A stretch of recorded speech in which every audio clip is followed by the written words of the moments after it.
So today I want to talk about a small victory. Well, it's not really a victory, but it was something that got me into thinking. So obviously I'm keep going on about, you know, personal responsibility and basically taking responsibility for your, the way you behave, and the taking responsibility for how that affects other people. And so, as you know, anyone who's watched any of these videos will know that I go to the sauna every day. Well, every day during the week. And there's a number of people, different personalities, who go and stuff, and some are a bit weird and some are a bit grumpy, and there's lots of, there's generally older guys who go, so you can imagine like how kind of grumpy they can be. And there's one guy who goes quite often, who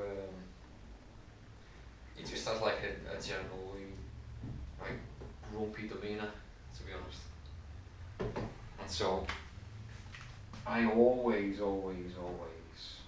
when I walk into the sauna, if there's anyone there, I always say good morning, and that's about it. I don't really go. I mean, there's other people that I know in there that sometimes that'll spark a conversation, but the minimum is like, good morning.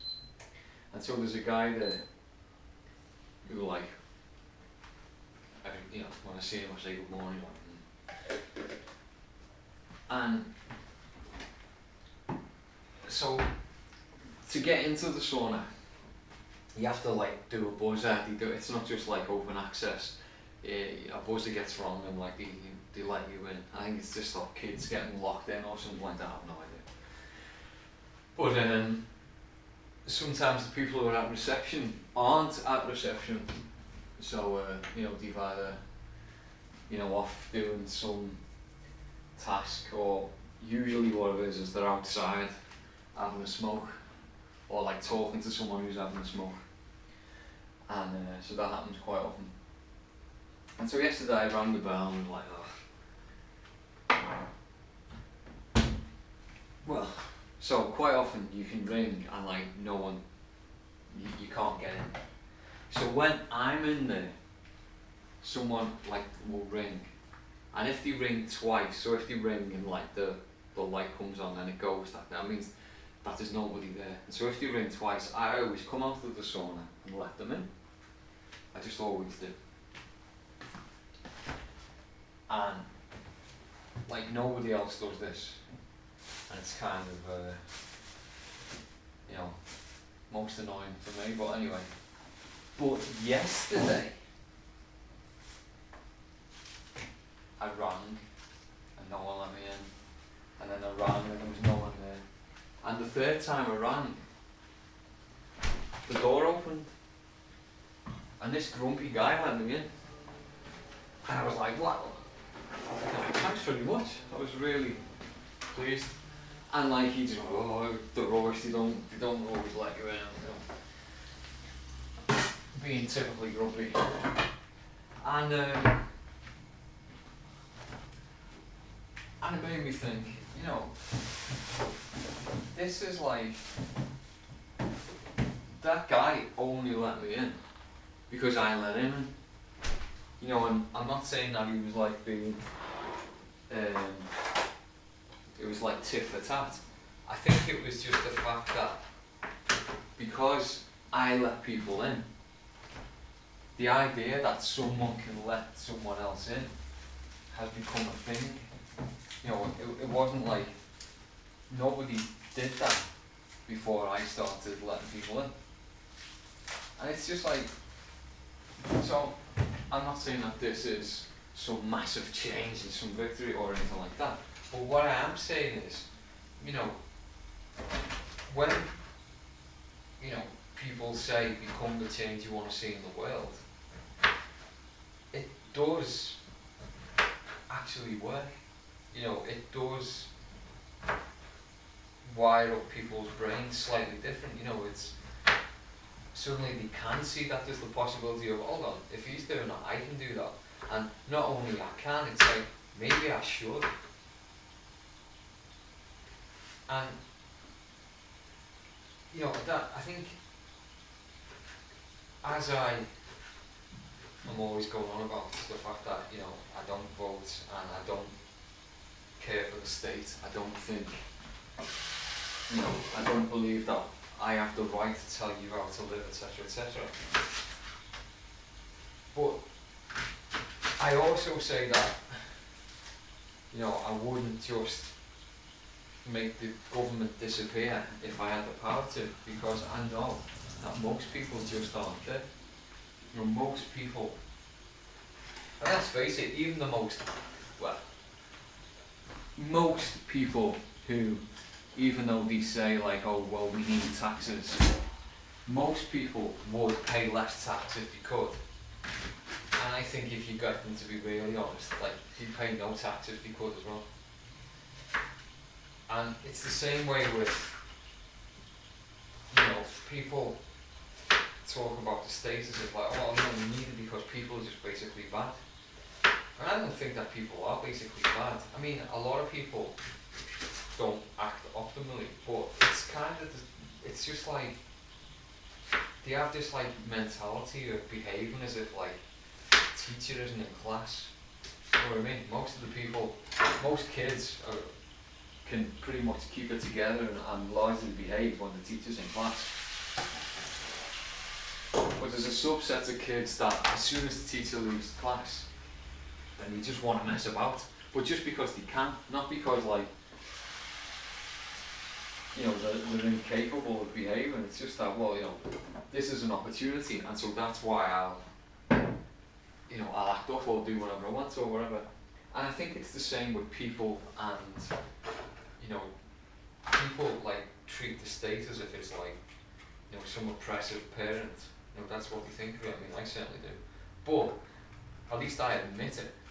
You know, I'm aware and talk about the fact that, you know, the state is tyranny, and it's, the problem is it means that, you know, it means that society is based on a bad principle. You know, the fact that we somehow believe that we have the right to oppress each other in the name of, I don't know what, fairness, I don't know what we call it. But, you know, it's just, that's, you know, it shouldn't be on the cards. So like people, I think people know this, like intrinsically, but like don't know how to express it. Like it's just this kind of, they know that there's like, there's something wrong, but they'll just, you know, try and get away with things that, you know, maybe like when they're out walking the dog and there's no one around and the dog does poo, maybe they don't pick it up, or, you know, I don't know. I mean, I'm always surprised at people who like, you know, will try and trick you just on like the, you know, say, I don't know, you know, I'm surprised at the lack of honesty. You know,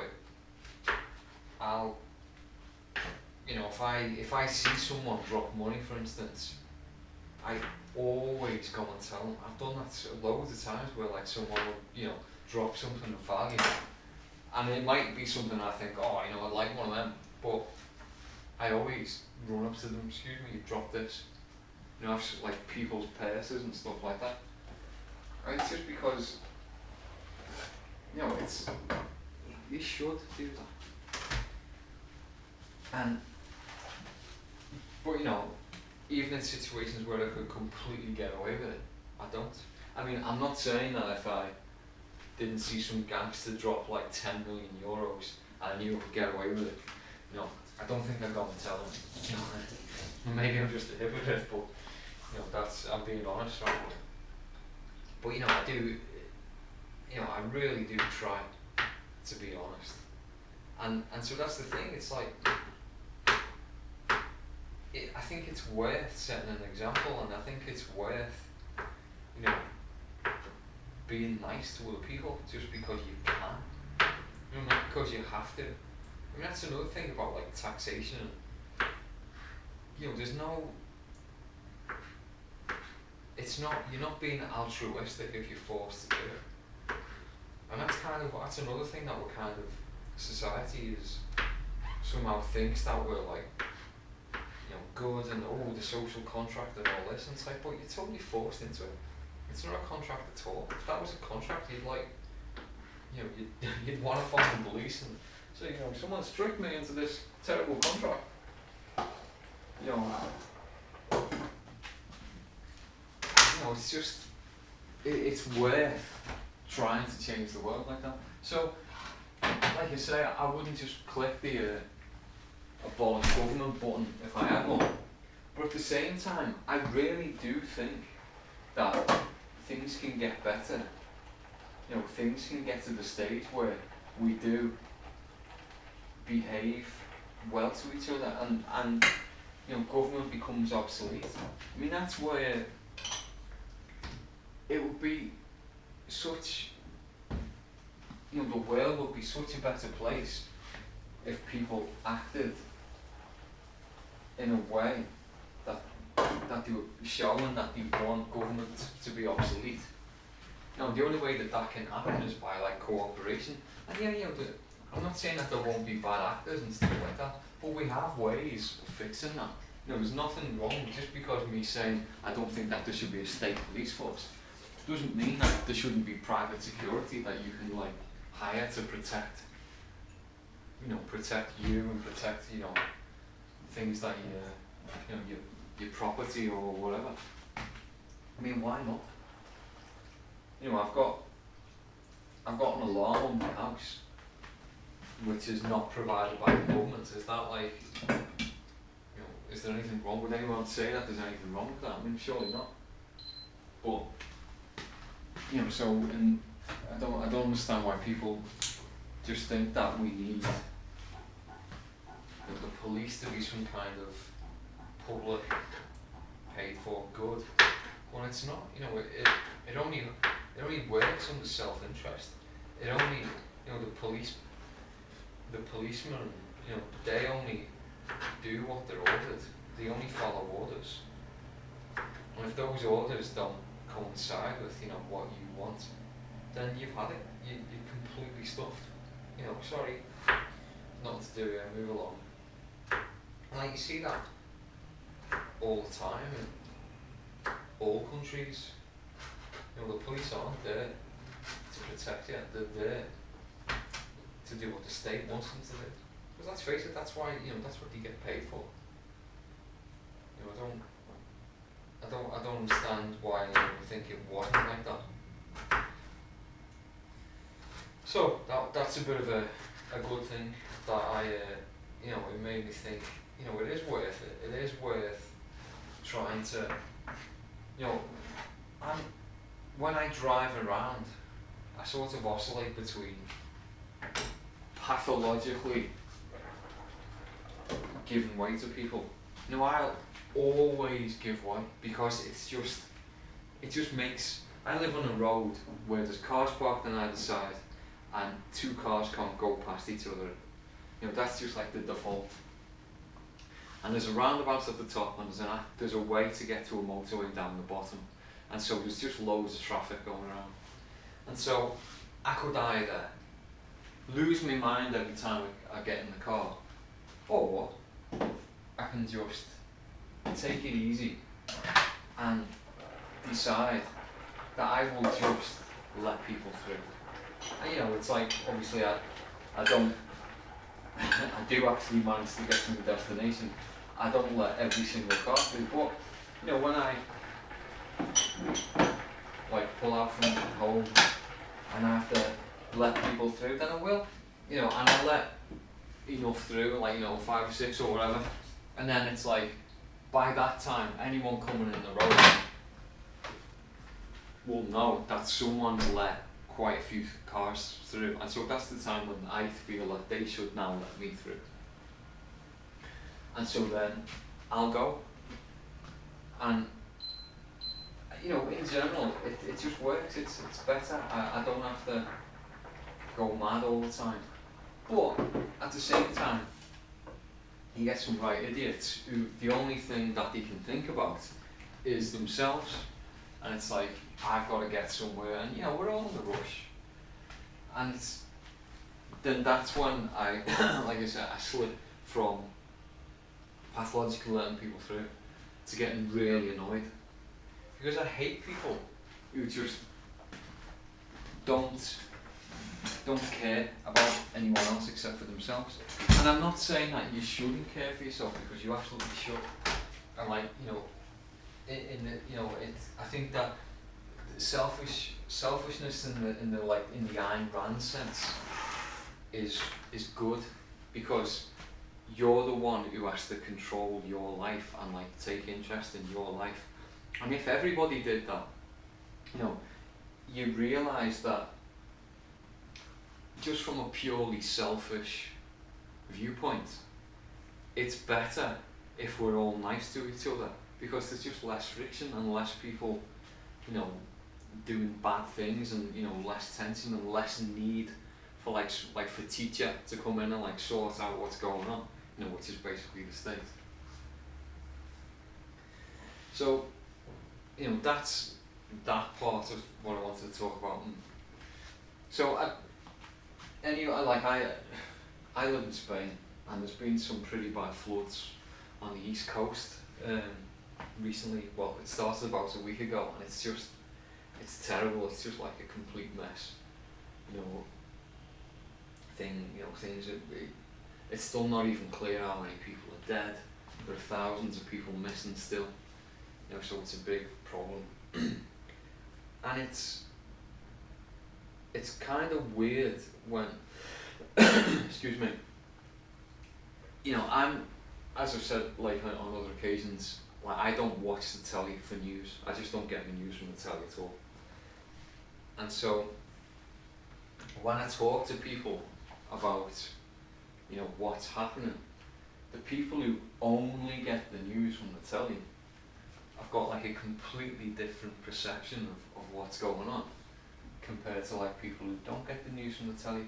So I follow several Telegram channels and stuff, and there's lots of videos from actual people, but also you do see things that people post things that have been on the telly, and to sort of compare and contrast to what's going on, and what you can compare perceptions. And it's kind of funny, because the other day the King of Spain and the Prime Minister went to the zone, and were walking around in the welly, sort of seeing, and the people who lived there went absolutely mad, absolutely, they just didn't want to know, because part of the problem is that the people who live there feel abandoned, and the reason that they feel abandoned is because they didn't get warned by this massive storm. That was the Japanese embassy sent out warnings to all the Japanese tourists 6 hours before, and I think something similar in France. They called for their natives to tourists to get out the way, and nothing happened. In Spain, we didn't know about it. And after the disaster, it was days before the army was told to go, and there was lots. It's just if you see any of the footage, it's just crazy. The water that was going through the streets, and the amount of mud that's there, and just you see cars piled up and stuff. It's not the kind of thing that people can just fix by themselves. And so they feel abandoned, and so when the king, who's he's the chief of the armed forces basically, so they hold him responsible for in some sense that he could have had the ultimate power to just say, look, come on army, let's go and sort this out. and also the Prime Minister, he was like, he was on an official, when the storm hit, he was still in Spain, and he just went off to some like state visit to India or something like that and didn't cancel it or anything. And so, you know, people are quite annoyed. But the funny thing that's on the telly, what you're getting told is like it was a far right protest. And it's like, you know, as far as I was aware, you know, if you were far right, the point is that like you're, you know, patriotic, whatever, you know, you think that means. But, you know, certainly there's a respect for the king of your country, like if you're far right. You know, I thought that was the, you know, one of the like defining attributes. So you've got protesters, the same protesters who are like throwing mud at the king, are also throwing mud at the socialist prime minister. And it's like, you know, which is it? Is it the far right or not? Because like, if they're doing it to like, if they're like throwing mud at a socialist, then maybe you can say, you know, pardon the pun, but maybe the accusation will stick if it's like, you know, far right. But you can't have, surely the far right can't also be like throwing mud at the king. So you know, it's kind of, everything's far right, like I've said before. It's just kind of strange that you can't have, like you can't just be against a bad situation. You can't just say, well, I don't think that this is good. No, if that's the case, then you are far right.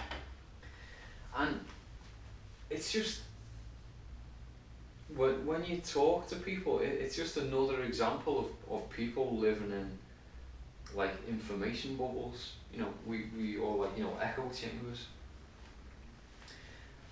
And it's strange, like when we, you know, I talk to people or like listen to conversations going on around me, you know, and people are just like,